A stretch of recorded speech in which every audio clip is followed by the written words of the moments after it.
ACP, এখানে কি share পাসনি বলে চাঁদা নিতে এসেছিস নাকি? ওকে 151 টাকা দে আর বাড়ি পাঠা। আমি এখানে পুজোর চাঁদা নিতে আসিনি, কেস ফাইল করে ওকে অ্যারেস্ট করতে এসেছি। ডক্টর সিনহা, এনার গাড়ির বাম্পার ভেঙে দিয়েছে তোর ভাই। নতুন গাড়ি? আমার মেয়ে আমাকে গিফট করেছে। ওই, এখানে মার্ডারের কেস হয় না, তুই বাম্পার ভাঙার কেস নিয়ে আসছিস। চল। একে তো অ্যাক্সিডেন্ট করে তুমি আমার গাড়ির ক্ষতি করেছো, তারপর আমাকেই হুমকি দিচ্ছ। এর শাস্তি তোমাকে পেতেই হবে, আর উনিই সেটা করবেন। এ করবে আমাকে অ্যারেস্ট? পিকে স্যার। সেকশন 353 অ্যাড করো। Right sir. On duty police অফিসারের সঙ্গে মিসবিহেভ। অ্যারেস্ট তো পরের কথা, আগে এখান থেকে বেরিয়ে তো দেখ। ফ্যান্টাস্টিক। পিকে বুঝে গেছি। সেকশন 506 এবং 307 এর বি, অন ডিউটি পুলিশ অফিসারের গায়ে হাত এবং তাকে খুনের হুমকি। আমার একটা ছোট্ট কেসে এত ঝামেলা, আমার আর দরকার নেই। আমি কেসটা উইথড্র করছি, চলুন। আমি বলি কি, কথা শোনো, বলি এসব বন্ধ করো। ওকে শেয়ার দিলে আমাদের খুব একটা লোকসান হবে না, বরং ওকে আমাদের কাজে আসবে। ওরিয়ে মাধব না, আমার কারোর দরকার নেই। গোপাল কেউ নয়, তোর লোক সারা শহর গোপালকে খুঁজে বেড়াচ্ছে। আমি যদি ওকে নিয়ে আসি, আমার শেয়ার কত? ওকে তুই নিয়ে আসবি? এত বড় ক্ষমতা? ডিল ওকে থাকলে বল। ডিল হলে কিন্তু তোরই লাভ। কানে কথা যাচ্ছে না? Deal okay? চল চল। ওকে, আগে গোপালকে নিয়ে আয়, তোর শেয়ারটা পেয়ে যাবি।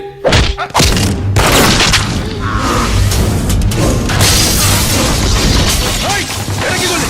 তোর কথা শুনলাম তো। পিকে স্যার।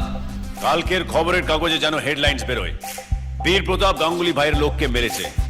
আর এটা শুনে গোপাল আমার কাছে প্রোটেকশনের জন্য অবশ্যই আসবে। চল অ্যাডভান্স বের কর। এই এর বুদ্ধি আছে। হ্যাঁ, ওরিয়ে ওই, মাধব। একে একটা অ্যাডভান্স দিয়ে দেখুনি।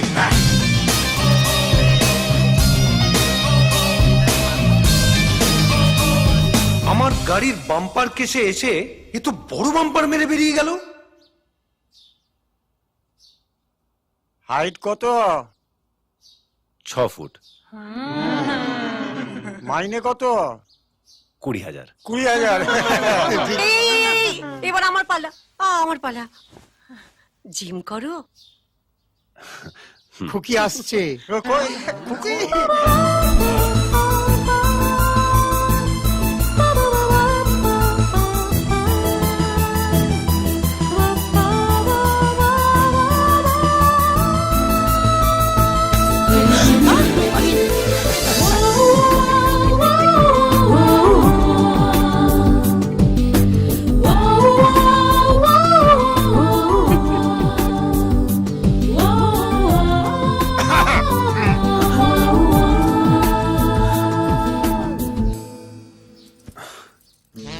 আমাকে এখানে ডেকেছো কেন?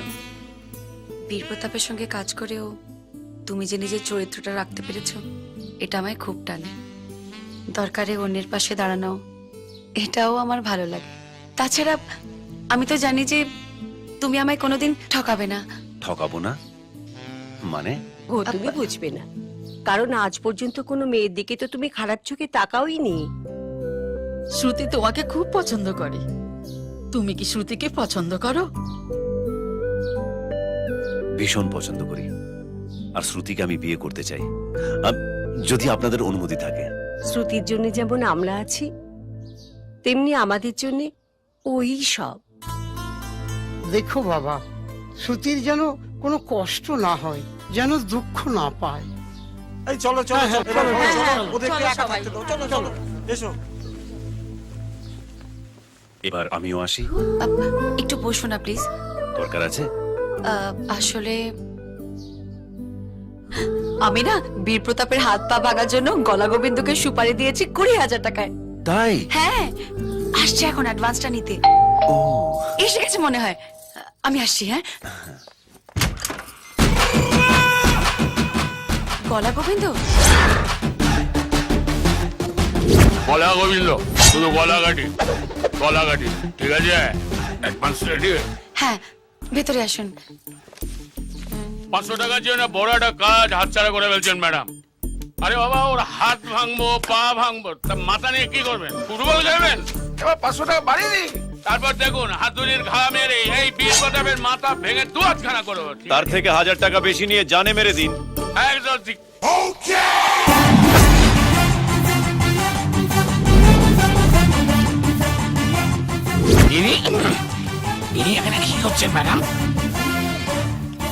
ও, আমি যে আপনাকে টাকাটা দিচ্ছি তার প্রমাণ কি? তাছাড়া এসব সুপুরি টুপুরি তো বিল হয় না, না? তাই আমি ওকে এখানে রেখেছি সাক্ষী হিসেবে। এ পাগল না ও পাগল। হ্যাঁ, আচ্ছা ম্যাডাম, আপনি বীর প্রতাপকে কখনো দেখেছেন? না, আর আমি দেখতেও চাই না, কিন্তু ও যে কতটা খারাপ লোক সেটা আমার ভালো করে জানা আছে। এইবার আমার কাছে ব্যাপারটা একদম ক্লিয়ার হয়ে গেছে ম্যাডাম। আপনি আগে বীর প্রতাপকে দেখুন, ভালো করে চিনুন। যদি তখনও আপনার এই ডিসিশন থাকে আমাকে ফোন করবেন, আমি চলি।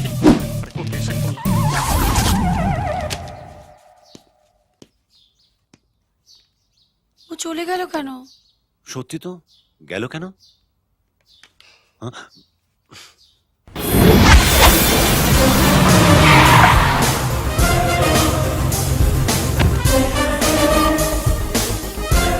তোমরা দুজন এখানেই থেকো। পিকে স্যার, এসো।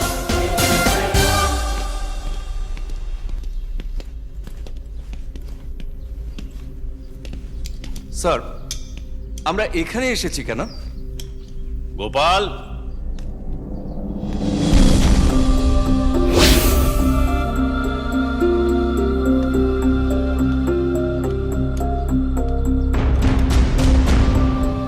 জয় তোমাকে হাত ধুয়ে খুঁজে বেড়াচ্ছে কেন? স্যার, আমি আপনার আগের রেসিপি অবিনাশের ড্রাইভার ছিলাম।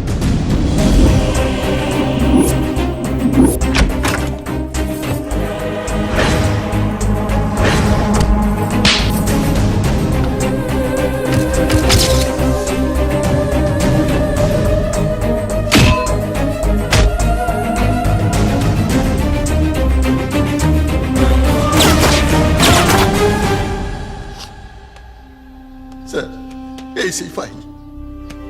এর মধ্যে ওই হোম মিনিস্টার আর তার দুই ভাইয়ের সমস্ত কালোবাজারির প্রমাণ আছে। পার্টনার, গোপালকে পেয়ে গেছি। কি? গোপালকে পেয়ে গেছো? নিয়ে এসো এখনই। কিন্তু ডিলে ছোট্ট একটা চেঞ্জ আছে। চেঞ্জ? সেটা কি? অ্যামাউন্টটা ডাবল করতে হবে। ডাবল? 50% কথা হয়েছিল। সেটা তো গোপালের দাম, আর এই ফাইলের দাম। ওরা ফাইলটাও পেয়ে গেছে। সে কি গড়িয়ে মারবো? আচ্ছা ঠিক আছে, তুমি গোপালকে আর ফাইলটাকে নিয়ে এসো। তুমি যা চাইবে তাই হবে। স্যার, ব্যবসা কি করে করতে হয় সেটা আপনার কাছেই শিখতে হবে। চলুন ক্যাশটা নিয়ে আসি।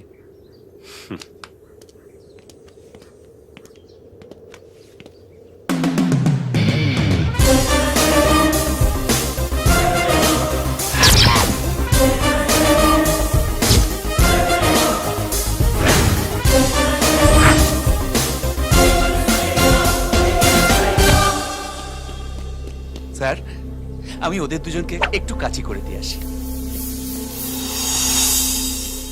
বস, গোপালকে নিয়ে স্যারের সঙ্গে আমি একটা ইনভেস্টিগেশনে যাচ্ছি।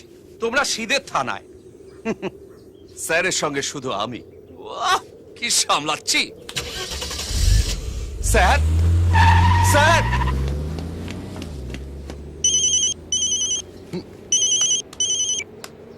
শোনো, আমি বীর প্রতাপ চৌধুরীর বাড়ির রেডের অর্ডার পেয়ে গেছি। তোমরা এক্ষুনি গিয়ে রেড করো, একটা কোনো বাকি রাখবে না। বীর প্রতাপের বাড়িতে রেড। কাকে চাই? ইলেকশন কমিশন থেকে আসছি। বাড়িতে কারা কারা আছে তাদের ডিটেলস এবং ছবি লাগবে। ডিটেলস তো এক্ষুনি দিয়ে দেবো, কিন্তু ছবি দিতে একটু সময় লাগবে। কোনো অসুবিধা নেই, আমি ওয়েট করছি।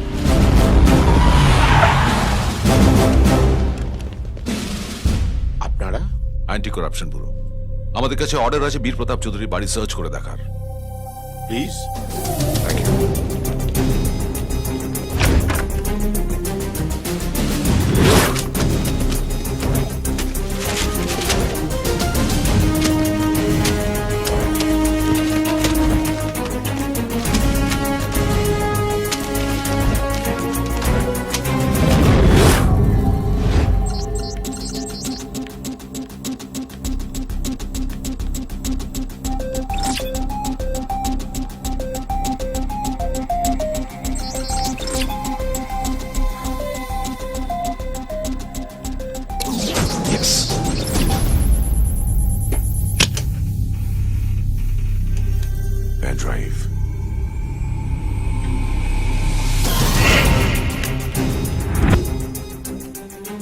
মিশন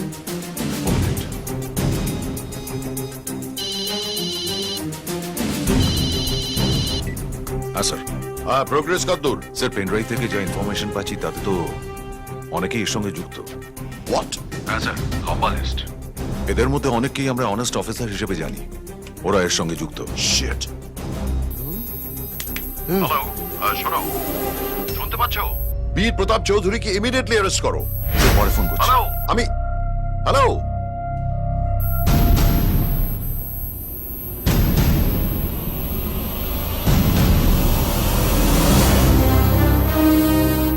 তোমাদের দুজনের নাম ওই লিস্টে আসে দেখে অবাক হচ্ছ?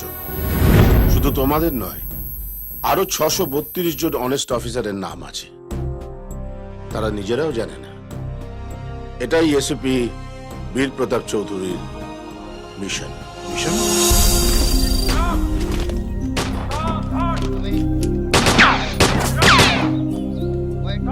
আরে তুমি, তোমার মা আমাকে অনেকবার ফোন করেছে। আমি তোমার সমস্ত রিপোর্ট দেখেছি, রিটেন, ওরাল, ফিজিক্যাল সবকিছুতেই পাস করে গেছো। তাহলে আমার চাকরিটা হয়ে গেছে।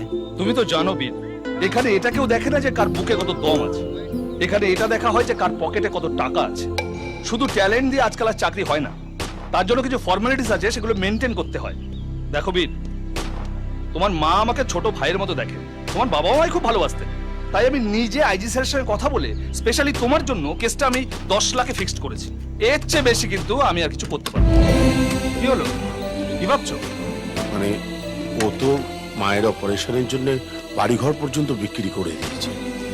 দেখো বীর, অন্য কোনো চাকরিতে ফিক্স স্যালারি, আর এখানে যত খুশি কামাও।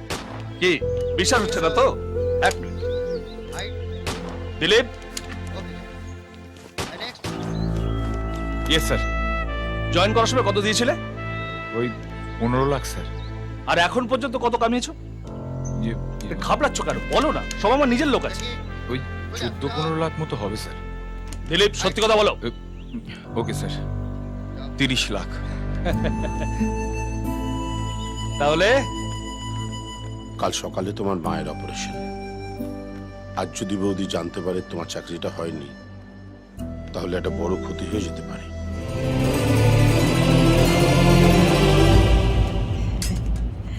আশা, তোমার ছেলে এসে গেছে।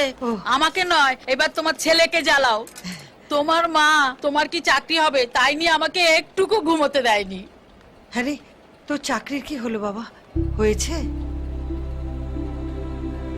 হয়েছে মা। আয় বস। আজ আমি খুব খুশি হয়েছি রে, খুব খুশি। তোর বাবা একজন পুলিশ ছিলেন, কিন্তু তার মনে একটাই দুঃখ ছিল। ট্রাফিক সিগন্যালে আজকাল একজন ভিখিরি আর একজন পুলিশের মধ্যে কোনো তফাৎ নেই, দুজনেই টাকা চায়। আজকাল 100 ডায়াল করলে কোনো পুলিশ আসে না, বরং 100 টাকা দিলে পুলিশ আসে। সেই দিন আর এলো না, যেখানে প্রত্যেক শহরে একজন করে সৎ পুলিশ অফিসার হবে। তোকে যে সেটা হতেই হবে বাবা। কি রে, তোর মুখটা এমন লাগছে কেন? মন খারাপ? না মা, মানে আসলে কাল তোমার অপারেশন তো, ও তাই। তুই চিন্তা করিস না, সব ঠিক হয়ে যাবে।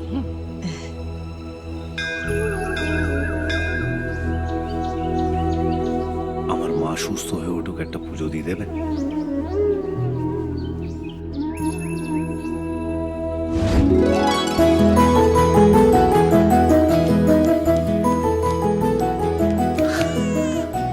কাকু, আমি চাকরি পেয়ে গেছি কাকু, আমি পুলিশে সিলেক্ট হয়ে গেছি।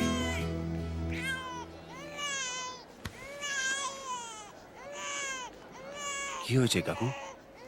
কাকু,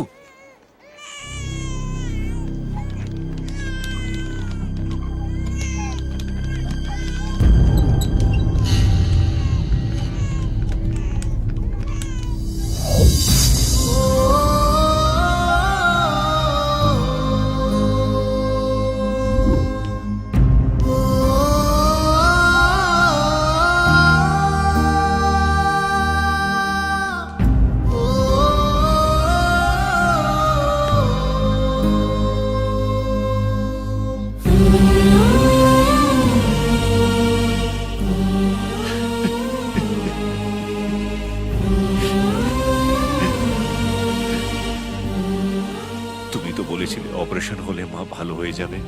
অপারেশন হলে, কিন্তু অপারেশনটাই তো হয়নি। না না হবে, আপনারা ডক্টর, আমার মায়ের অপারেশন হয়নি কেন? আপনার মা চাননি তাই অপারেশন হয়নি। না না, এটা আমি করতে পারবো না, সরি। ডাক্তারবাবু, আমার ছেলের চাকরিটা আমার অপারেশনের চেয়ে অনেক বেশি জরুরি। আমি জানি ওর চাকরিটা হয়নি। ও আমার মন রাখতে মিথ্যে কথা বলেছে।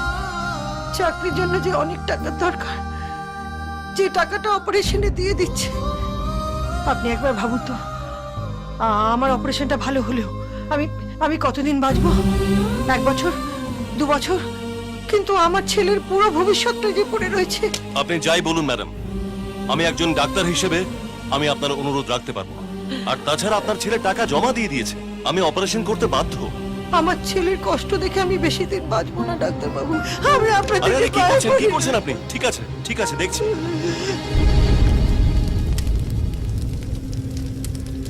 তোকে আমি অনেক বড় পুলিশ অফিসার বানাবো, এরম ভাবে। আজকাল 100 ডায়াল করলে কোনো পুলিশ আসে না, বরং 100 টাকা দিলে পুলিশ আসে। বিরু, পুলিশের চাকরি লোকে টাকা দিয়ে করতে চায়। তোমার মা জীবন দিয়ে তোমাকে চাকরি পাইয়ে দিয়েছে। তোমাকে একজন সৎ পুলিশ অফিসার হতে হবে। হব কাকা। পুলিশের ইতিহাসে কেউ কোনোদিন দেখেনি এমন একজন কারাপ্টেড পুলিশ অফিসার। তুমি কি বলছো বীরু? ঠিকই বলছি। আমার পুলিশের ইউনিফর্ম পরার এখন একটাই উদ্দেশ্য, কারাপশন।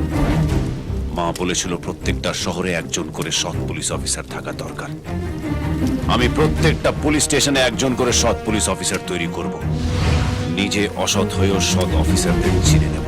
2 নম্বরই টাকা দিয়ে সৎ পুলিশ অফিসার তৈরি করব আমি। পুলিশের চাকরি ঘুষ নেওয়ার জন্য নয়, নিজের দায়িত্ব পালন করার জন্য। ঘুষ দিয়ে যারা পুলিশের চাকরি পায় তারা সেই টাকা ফেরত পাওয়ার জন্য সিস্টেমটাকে খারাপ করে। 100 টাকা ফেললে নয়, 100 ডায়াল করলে পুলিশ আসতে হবে, এটাই হবে সিস্টেম। আর এটাই আমি করব কাকা। সেদিন থেকেই এসিপি বীর প্রতাপ চৌধুরী একজন অসৎ পুলিশ অফিসার হয়ে গেল। সে নিজে হয়তো অসততার মুখোশ পরে সবার চোখে খারাপ, অমানুষ, কিন্তু সে তোমাদের মতো সৎ এবং ডেডিকেটেড পুলিশ অফিসার তৈরি করে। তোমরা ভেবেছিলে হেডকোয়ার্টারে বীর প্রতাপ এসেছিল অসৎ পথে উপার্জন করার জন্য? এখানকার আগের এসিপি অবিনাশ মারা গেছে, ও এখানে আসে এখানকার ক্রিমিনালদের ঠিক পথে নিয়ে আসার জন্য। সেই জন্য বীর প্রতাপ চৌধুরী এখানকার এসিপি হয়ে এল। প্রথম দিন থেকেই ওই লোকগুলোকে শেষ করার শপথ নিয়ে এগোচ্ছিল বীর প্রতাপ। আর শেষে বুঝতে পারলো ওদের বিরুদ্ধে সব থেকে বড় সাক্ষী হলো গোপাল। তাই এসিপি বীর প্রতাপের এখন লক্ষ্য গোপালকে বাঁচানো।